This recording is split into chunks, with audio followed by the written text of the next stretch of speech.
...28 de Espacio Andaluz. Eres el parlamentario más joven de la Cámara Andaluza.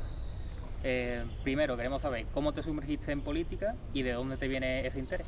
Pues en realidad por el sitio donde viví, el contexto en el que me crié, en el barrio en el que me crié, ¿no? Un barrio de trabajadores y trabajadoras, y ver las condiciones de la vida de la gente que me rodeaba. Y luego hubo un hecho determinante, que en realidad es una tontería que no he contado nunca en público, pero a mí me cambió la vida, que fue un día que venía de entrenar de fútbol, que yo hacía fútbol sala, y llegué a casa y estaban echando un documental de Miguel Hernández, y puedo decir que me cambió la vida. O sea, pasé de ni siquiera estudiar, básicamente yo estaba ya pensando en trabajar en el campo y tal, y eso fue como que me cambió la vida y me dijo, aquí hay, o sea, hay elementos con los que yo me siento identificado y que,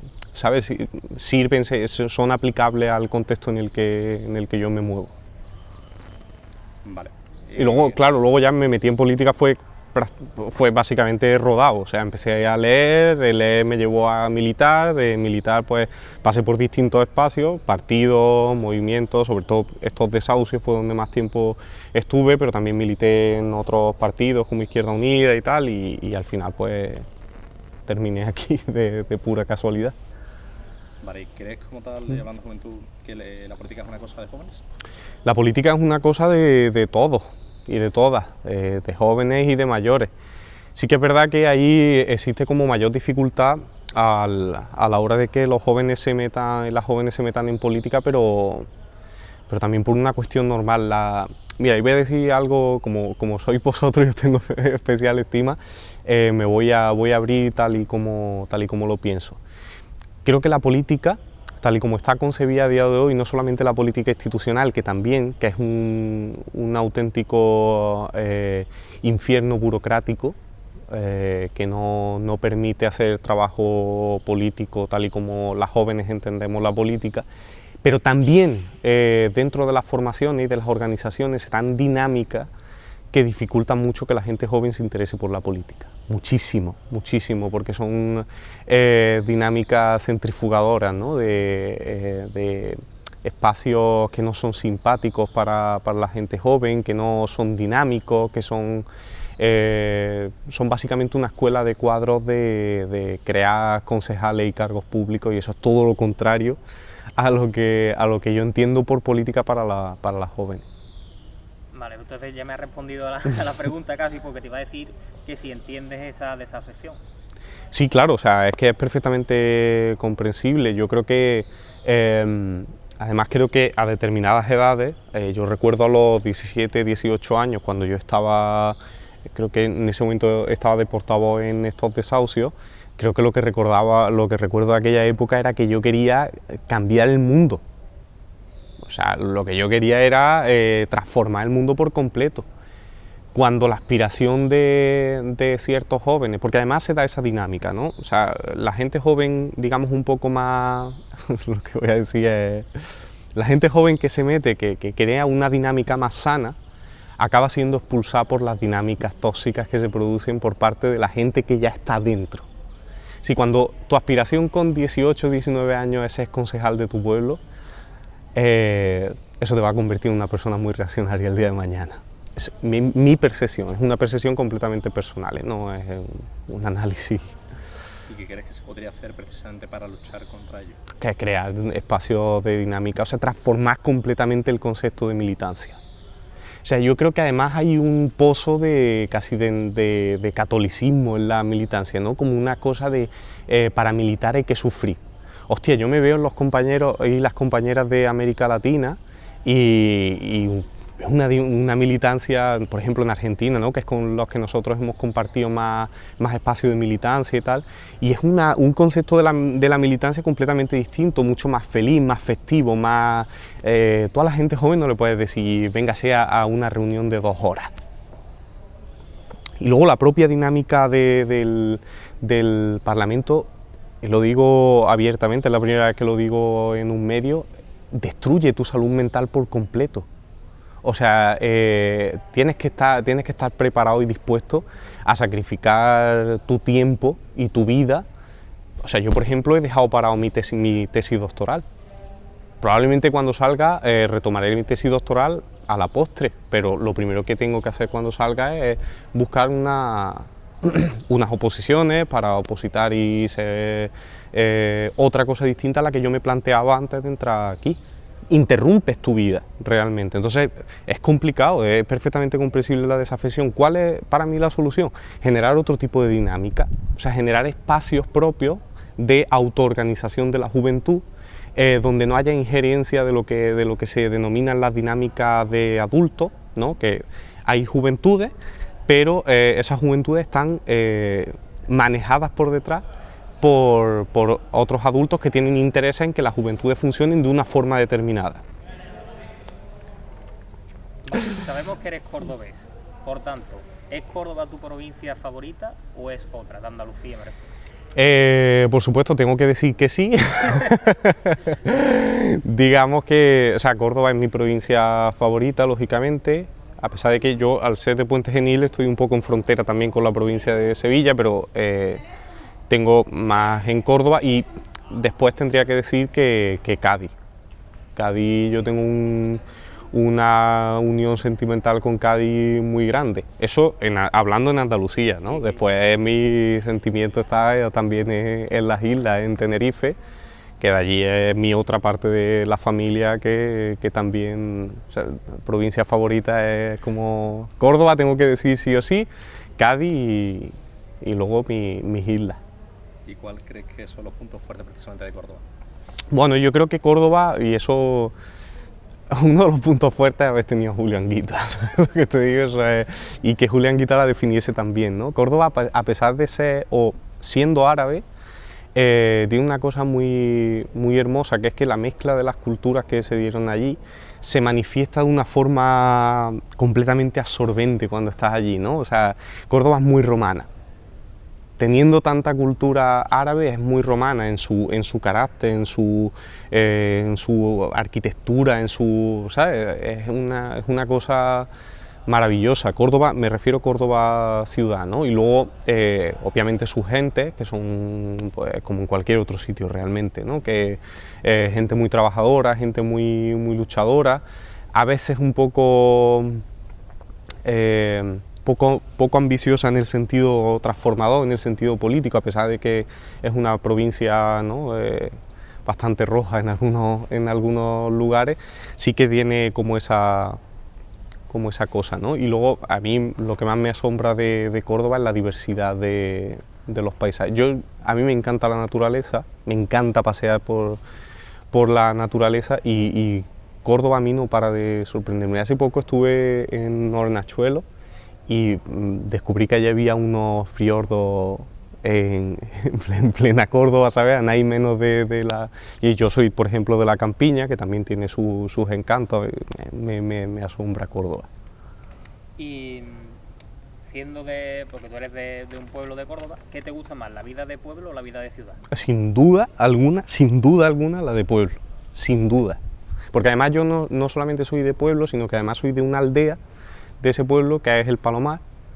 Es donde me he criado, es donde viví, o sea, sin duda, sin lugar a dudas. Yo recuerdo a mis amigos de la facultad, los que eran de Córdoba capital,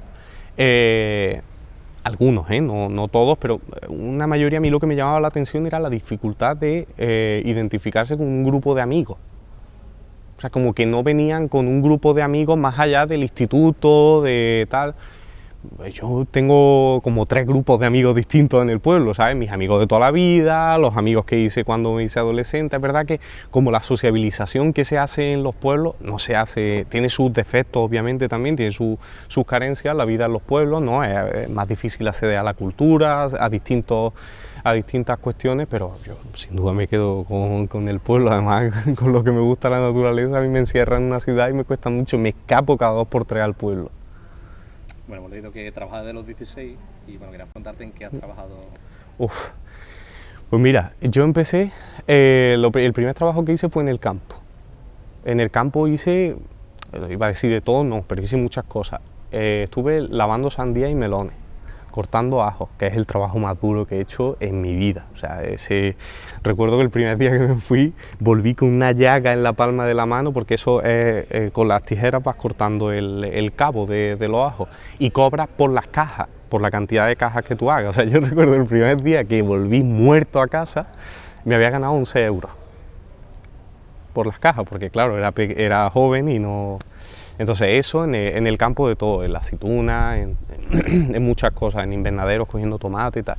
Luego pasé a la hostelería, estuve en catering, en mesones, en bares, en tabernas, estuve 7 años en la hostelería, y la hostelería la combiné además con la fábrica de dulces, una fábrica de dulces, no sé si decir el nombre o no.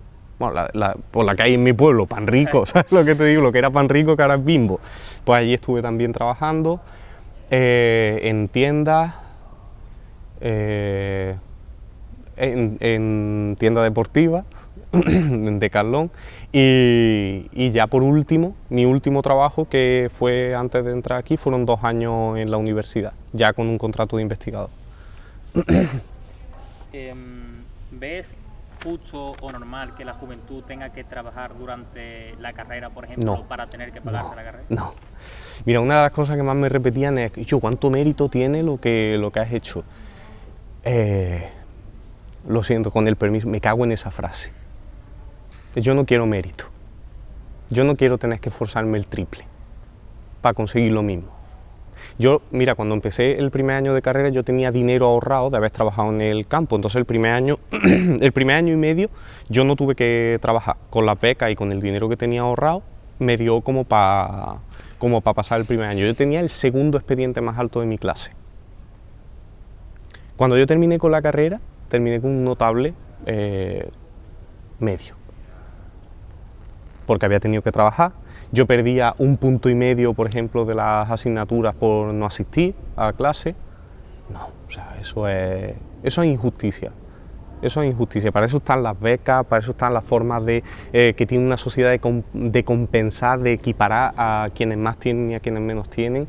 O sea, eso no... Y dejar de ver virtud en eso. Yo me he ido a exámenes malo, vomitando, porque no había dormido esa noche. Porque había tenido, por ejemplo, recuerdo una recuperación en septiembre, que yo había tenido turno en la fábrica de noche y yo me fui al examen sin dormir. Cuando yo llegué al examen, literalmente estaba malo, o sea, tenía mal cuerpo y me tuve que levantar del examen. Eso no tiene ningún mérito. Eso no tiene ningún mérito. Eso es esclavitud. Mira, llevas en el activismo político desde que tenías 15 años. ¿Te consideras en ese sentido un poco viejo joven? Sí. Mira, a pesar del aspecto que tengo, no bebo alcohol. Hace casi 1 año que dejé de fumar tabaco, que es lo único que he fumado, por otra parte, que ha quedado un poco... no me gusta la fiesta porque me agobia los espacios cerrados con mucha gente. Me gustan los espacios chiquitos, tal. Yo soy un viejo joven en todos los aspectos, y en el aspecto político también. O sea, ten en cuenta que cuando yo empecé a militar, yo llevo siendo el más joven de los espacios. Ahora me está empezando a pasar que no soy el más joven de los espacios y empiezo a verme así un poco... Pero yo he sido siempre como el más joven de todo, entonces pues me he mimetizado con la gente que... Sí, me comportaba como una persona mayor. Sí. Pero guay, ¿sabes lo que te digo? O sea, y además yo me crié... Los primeros trabajos que hice en el campo yo iba con mi abuelo. Entonces, claro, o sea, llevo siendo viejo joven casi desde que tengo 15 años. Encima me salió la barba muy pronto, pues más todavía. Y siendo el parlamentario más joven, sientes cierta responsabilidad con la juventud? Pues te diría, si te digo que no, te miento. Si te digo que no, te miento, porque esa presión intentas quitártela, porque si no es muy complicado. Pero es muy difícil quitártela, porque claro, tú dices, claro, si yo digo lo que he dicho al principio, ¿no? Que es como muy fuerte, si esto te destroza la salud mental, es como que le está diciendo a las jóvenes que no se metan, ¿no?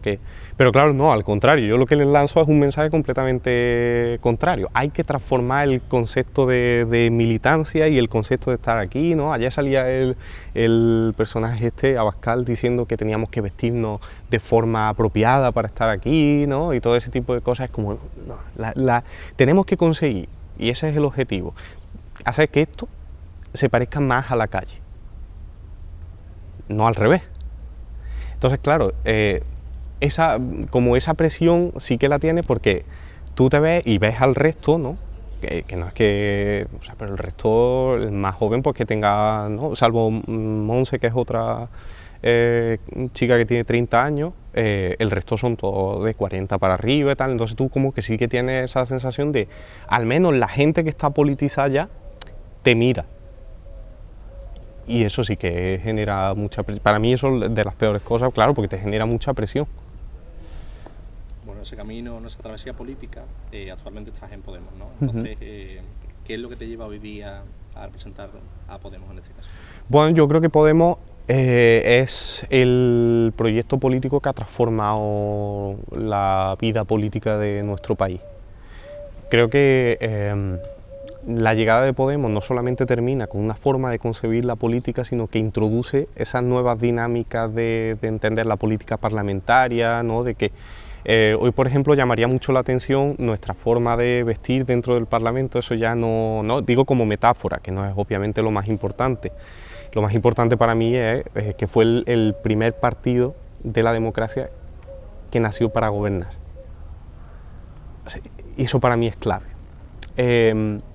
Es muy fácil caer en la dinámica de la oposición, ¿no? La dinámica de, bueno, aquí estamos nosotras, mantenemos nuestra estructura, con esto nos da para hacer un trabajo, bueno, que influya en el gobierno, pero no tenemos esa aspiración transformadora. Para mí eso, con la edad que yo tenía y la concesión que yo tenía cuando Podemos nació, fue clave. Es como un partido que me está diciendo que me crea que puedo transformar las cosas de verdad, que no me tengo que conformar con ser muleta de o acompañar a, sino que de verdad me está proponiendo un proyecto con el que se pueda transformar, y eso me parece que ha sido clave. Además entendió muy bien el momento, ¿no? Especialmente Pablo, que para mí es como fue el referente de una época, ¿no? Yo creo que ha sido sin duda alguna uno de los mejores políticos de nuestro espacio y en general de la historia, que entendió muy bien el momento, que entendió muy bien la transformación que se había producido también en la concesión de la izquierda a nivel mundial, y que nos animó a mucha gente a sumarnos. ¿Qué opinión te merece el andalucismo? Bueno, pues el andalucismo es un aglutinador político como cualquier otro. Me parece interesante, pero no me parece el aglutinador político clave para transformar nuestra tierra. Explico esto. Moreno Bonilla ha sabido muy bien coger la bandera del nacionalismo andaluz, del andalucismo, más que del nacionalismo, del andalucismo, porque se confunden como los conceptos, ¿no? Y a mí es que en general el nacionalismo como aglutinador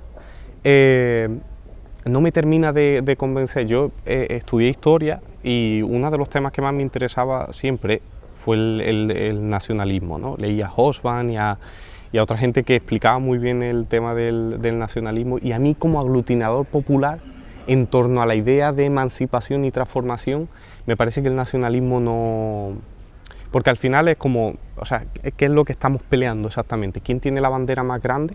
Ahí no ganamos nosotras nunca, porque nosotras tenemos otras preocupaciones, tenemos cómo transformar el sistema productivo para dar de comer a nuestra gente, ¿no? Cómo transformar nuestra tierra para que se haga justicia. Si el andalucismo lo que significa es reclamar más de lo nuestro en Madrid, más de nuestra tierra en Madrid, pues vale. Perfecto, o sea, te lo compro, pero bueno, igual que los extremeños, igual que harán los canarios, igual que harán otras tierras, es decir, convertir en virtud el sitio donde nace es hasta cierto punto un poco, ¿no? Es como, sí, yo me siento súper orgulloso de ser andaluz. Además había una frase de un rapero que a mí me gusta mucho, que es un poco frívolo en esto, pero me parecía súper bonito, que era: yo no tengo patria ni credo, mi única bandera es la ropa de mi hija colgando del tendedero, ¿no? Pues una cosa así, ¿no?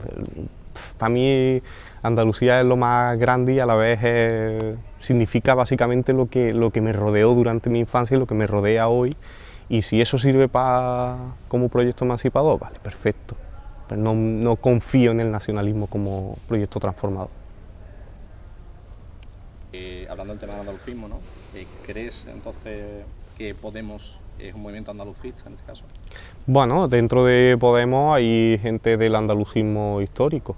O sea, está Pedro Onrubia, está nuestro secretario de Comunicación, que viene del SAD, de Movimiento Andalucista. Obviamente hay pozo de andalucismo, si lo que entendemos es que el problema son la definición de los conceptos. Si lo que entendemos por andalucismo es un sentimiento de pertenencia a un lugar por ciertos códigos culturales y tal, o sea, pues claro, yo mismo soy andalucista en ese caso. Si lo que entendemos por eso es gente, o sea, es un movimiento independentista andaluz que entiende que el andalucismo es superior a cualquier otro territorio, no, o sea, yo creo que Podemos es un movimiento federalista y confederalista en algunos aspectos, pero sobre todo un proyecto federalista, ¿no? Cuando vas a actos, presentaciones, ya sea de libros y tal, de gente progresista, aunque no es necesario que lo sea, ¿la edad media de los asistentes cuál es? Porque yo he estado, por ejemplo, en varios y es más mayor que, me refiero a la edad media. Sí, hombre, es más mayor, está claro. Esos eventos culturales también están dirigidos a personas mayores, ¿no? O sea, a personas más mayores, no a personas mayores. O sea, hay gente también de mediana edad, pero sí que es verdad que la media es alta, está por encima de los 40. Y hablando, es decir, dejando a un lado un poquito del tema político, ¿no? En este caso, bueno, andalucista estamos hablando, y hablando del terreno personal, dejamos el más profundo. ¿Qué aficiones tienes, por ejemplo, más allá de la política? Pues pasear por el campo, leer, estar con mis amigos, estar con mi familia. Soy una persona muy familiar, ya lo he dicho antes, lo decía antes, revolucionario en lo económico, liberal en lo político y conservador en lo antropológico. Yo soy muy familiar, muy de estar con mis amigos, con mi gente, eso, pasear por la naturaleza, leer me encanta, me paso menos tiempo del que me gustaría, pero leo mucho, películas, series, en fin, nada extraordinario, o sea, quiero decir, por lo que le gusta a todo el mundo. Sí que es verdad que me gusta mucho el deporte, me gustan las artes marciales, he sido entrenador de kickboxing, que es otro trabajo que se me había pasado antes. Estuve 3 meses de entrenador de kickboxing. Me gustan las artes marciales, el fútbol me gustaba mucho, llegué a jugar en segunda B de fútbol sala, siendo cadete. En fin, pues nada extraordinario, lo que le gusta a todo el mundo. Bueno, pues ya he respondido a la siguiente pregunta. Así que... ¿Quieres decir? No, dile. Bueno, ¿qué conocimiento crees que tienen los jóvenes sobre la política andaluza? Perdón, un poquito el tema de los jóvenes. ¿Qué conocimiento creo que tienen? Bueno, pues yo creo que el que les hace falta para vivir, ¿sabes? O sea, es que no me gusta como hacer una lectura de que los jóvenes no se interesan por la política o no les interesa, es como por la que necesitan para su día a día, ¿no? Pues no sé, habrá gente que tenga más conocimiento, pues probablemente les interese más a través de los medios de comunicación, a través de redes, sobre todo a través de redes, ¿no? Más que de medios de comunicación y tal, yo qué sé, pues lo que necesitan. Me gustaría que se implicasen más, sí, pero conocimiento tienen el que necesitan, ni más ni menos. Pero los jóvenes, y yo no me gusta el típico prototipo de persona que está en política que dice, es que la gente no se interesa por la política, como, ¿sabes? O sea, una persona que trabaja, ponte un joven medio, ¿no? Mi primo, por ejemplo, que tiene un taller de chapa y pintura, que trabaja 11 horas al día. Es que no se interesa por la política, es que cuando llega a su casa lo último que quiere saber es qué coño ha dicho Tamame hoy en el Congreso. ¿Sabes lo que te digo? Entonces, ¿qué conocimientos tiene la política? Pues lo justo para cuando llegan las elecciones decidir si va a votar o si no, si vota a una opción o a otra, pues ya está, pues lo que necesitan. Ojalá la gente pudiera y tuviera más tiempo para implicarse más. Eso es lo único que puedo decir en eso. Y como estudiante de historia, o como historiador, ¿cuán importante es la historia pasada para comprender el presente? Total. Mira, eso lo dijo una vez Pablo Iglesias en una entrevista a Xavi Domènech, el historiador, que decía, últimamente, ¿no? Y además Podemos precisamente puso muy de moda en los politólogos, ¿no? Y decía, los politólogos son capaces de hacer una fotografía muy precisa del momento y los historiadores son capaces como de ver la secuencia completa.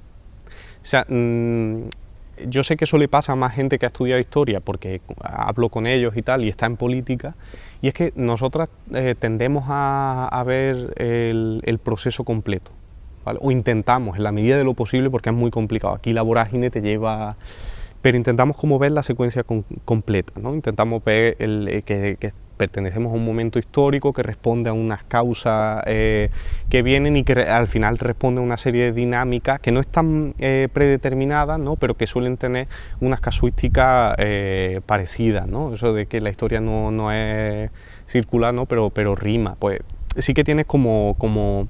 Y además sobre todo ciertos elementos que más que darte explicaciones, sabe o intuye cuáles son las ventanas de oportunidades que pudieron quedarse abiertas en el pasado y que no se llegaron a abrir del todo, ¿no? Eso que decía Josep Fontana de el pasado no es que no lo explique todo, pero sí que nos deja entrever cuáles fueron las puertas que se quedaron abiertas y que se pueden abrir, ¿no?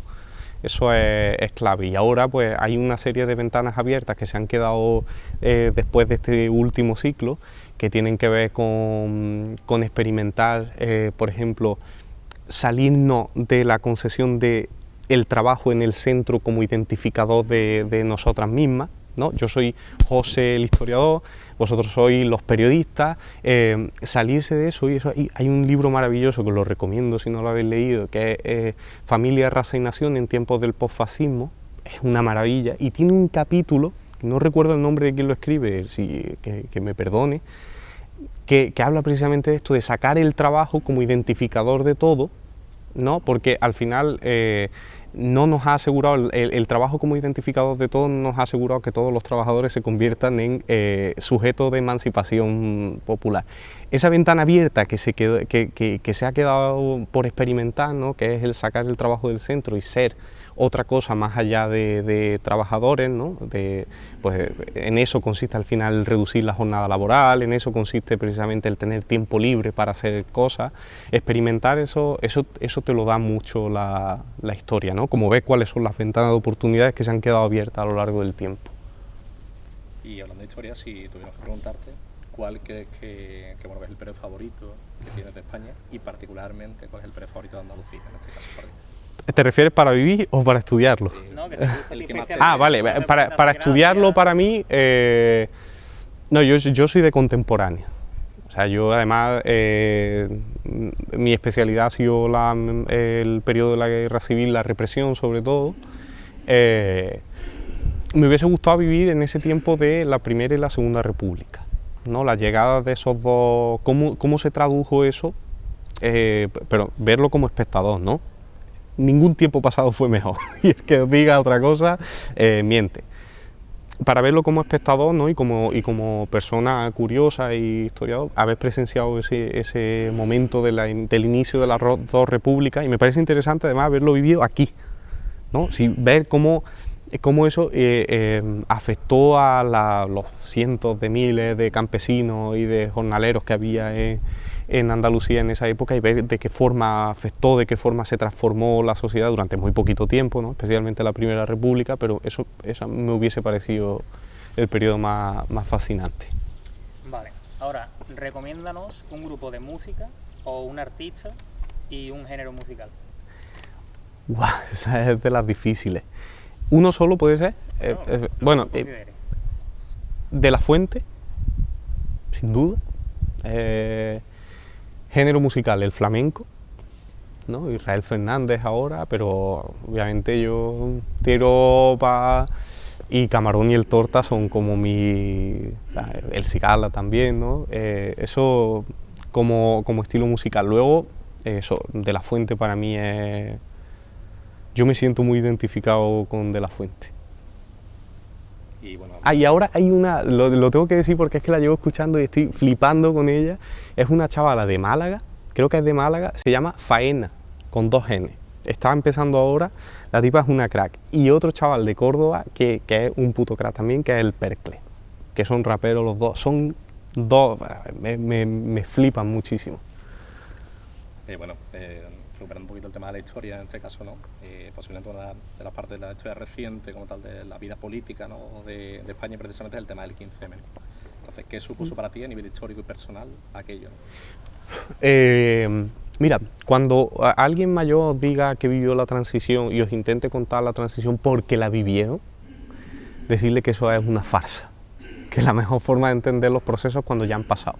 Cuando los estás viviendo no los entiendes, o sea, tú puedes tener una capacidad de percepción de lo que tienes alrededor, pero no los entiendes de verdad. Cuando llega el 15M, yo sí recuerdo, pero creo que eso es más una forma de interpretarlo ahora que como yo lo estaba viviendo en el momento, creo, ¿eh? Yo sí que sentí como una explosión de gente que nunca había estado en política y que de pronto se metió en política. Eso para mí, donde mejor se manifestó, sin duda, fue en estos desahucios. Donde mejor se manifestó. Yo recuerdo asambleas de 60 personas en un pueblo, en estos desahucios. O sea, eso a día de hoy no hay ni un partido que te junte en un pueblo a 60 personas en una asamblea. Los habrá, ¿no? Pero muy complicado, esa explosión. Y la Marcha de la Dignidad en Madrid, a mí eso ha sido probablemente uno de los episodios políticos que más me haya marcado. Creo que fue en 2014, si no me equivoco, 2013 o 2014, no me acuerdo bien, ¿no? Fue poco después de la iniciación, fue el reflujo fuerte del 15M. Ahora me encontré allí a Pablo Iglesias antes de que montara Podemos, poco después salió anunciándolo. Me pareció espectacular, yo lo recuerdo como una época de explosión absoluta que creo que llega a su fin con la pandemia. Y que está agonizando ahora. Último libro que hayas leído, última película que hayas visto y última serie. Vale, el último libro, porque yo lo que suelo hacer es mezclar géneros para no aburrirme, porque como leo mucho ensayo, aburre muchísimo las cosas como son. Entonces, te diría 2, que han sido los 2 últimos que me he terminado. Uno de ellos, bueno, te voy a decir 3, que son los 3 últimos que me he terminado. Los Nadie de la Guerra de España, que es un libro maravilloso, o sea, sobre historias concretas de gente que vivió la guerra. Creo que, ¿cómo era el nombre? La transformación del amor, una nueva visión del amor heterosexual, que es de una francesa. Lo tengo ahí ahora, de hecho, si os doy el título concreto. Y el Eclipse de la Fraternidad, de Toni Domènech, que había leído cacho, pero no había leído el libro completo y me lo he terminado ahora, el Eclipse de la Fraternidad de Toni Domènech. Toni Domènech es probablemente, después de Sacristán, en mi opinión, el mayor intelectual de izquierda de nuestro país. Ahora presente, César Rendueles. Serie. La última serie que vi, ostras, pues creo que es una serie chorra de risa que me gustó mucho porque me partía de risa con ella, que era Brooklyn Nine-Nine, ¿vale? pero para verla en inglés, en versión original. En español no, en doblada no vale nada. Ah, y Fargo. Fargo ha sido la última, que la vimos este fin de semana pasado. Y películas sí que Asbestas, además en el cine en Tenerife. De hecho, precisamente me preguntar que si las pelis en casa o en el cine, y cuándo precisamente fue la última vez que estuviste en la sala de cine. Pues la sala fue hace un mes, sí, puede ser más o menos un mes, y como preferís verla, prefiero en casa. A pesar de que apoyo a tope que se vaya a la sala de cine, pero es verdad, o sea, como gusto, pues prefiero estar en mi sofá tirado, ¿sabes? Con mi mujer viendo una película o con los colegas y tal, prefiero casa. En los debates parlamentarios parece que la confrontación entre los distintos políticos de ideologías contrarias es bastante grande. Sin embargo, fuera del pleno, la cordialidad es mayor. Entonces, ¿crees que es necesario para los ciudadanos en general saber que esa cordialidad entre distintas ideologías existe? Necesario, bueno, está bien que se sepa. Al final aquí estamos todos trabajando. Es normal, ¿no? Hay gente con la que te llevas mejor, gente con la que te llevas peor, pero es un trabajo muy peculiar, porque aquí se toman decisiones que afectan a mucha gente, ¿vale? Entonces yo sí que lo hablaba el otro día con unos amigos, ¿no? Que me decían, se pelean allí entre ellos, tal, no sé qué, sobre todo hablando del Congreso de los Diputados, ¿no? Aquí el ambiente es otro, también hay que decirlo, o sea, es diferente al Congreso de los Diputados, esto no es tan... Pero bueno, pero es normal que nos peleemos dentro. O sea, los partidos políticos, para mí, son las ideas convertidas en estructuras, ¿vale? Y esa estructura se pelean aquí, ¿vale? Discuten por un proyecto de comunidad autónoma en este caso, ¿no? O un proyecto de país. Yo qué sé, si sale hoy Espinosa de los Monteros diciendo lo de, no sé si habéis visto, lo del Ebro que desemboca en... O sea, él estaba diciendo que la de cantidad de litros de agua que se desperdician con la desembocadura del río Ebro en el mar, ¿vale? Que uno dice, qué tonto, ¿no? Lo que ha dicho. No. Él sabe muy bien lo que está haciendo. Él está diciendo, hay agua, lo que pasa es que se desperdicia. Y le está diciendo a la gente que el problema de que no haya agua es culpa del gobierno que no sabe aprovechar. Si yo presencio eso, ¿vale? Una persona a la que literalmente le da igual mentir, si eso hace que él tenga la razón, ¿cómo puedo manifestar otra cosa que no sea una discusión con esa persona? Y eso es lo más pequeño. O sea, ahí se llega a mentir, ¿no? Sobre lo que son las causas de la inflación, que si tú te vas a los informes, las causas de la inflación son la subida voluntaria de los precios en los supermercados, a los informes, y ellos te llegan allí y te dicen, no, la inflación es por otra cosa. Y dices tú, pero ¿en base a qué me dices eso? Pues obviamente se da una discusión, es normal, son proyectos distintos que confrontan. A la gente también hay que explicarle que la política es conflicto. Vale, quería en el terreno personal que me definieras con 3 palabras. ¿A mí? No, eso lo tiene que hacer tu gente, eso no lo puedes hacer tú. No lo puedo hacer. No. Sí, Compromiso. El autoconocimiento siempre es importante. Sí, compromiso, básicamente. Amor y familia. ¿Dónde te ves dentro de 10 años? Pues en Tenerife,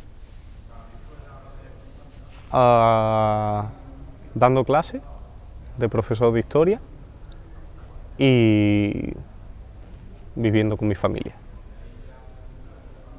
Vale, y por último, la 28, y posiblemente la más importante. ¿Por qué es tan importante, precisamente por la redundancia, que la gente conozca Espacio Andaluz? Bueno, yo creo que los medios independientes, pequeños, aportan pluralidad al debate, aportan calidad al debate, porque no tienen sujeciones, porque no tienen las ataduras que tienen los grandes medios que están financiados por distintas entidades. Yo creo que la gente joven, que no solamente se interesa por el periodismo, por la política, sino que se interesa por fomentar su trabajo dentro de un espacio tan complicado y tan complejo como es el periodismo, me parece que es fundamental. Entonces yo apoyo a muerte, lo sabéis, y espero que seáis capaces de construir un proyecto digno y grande.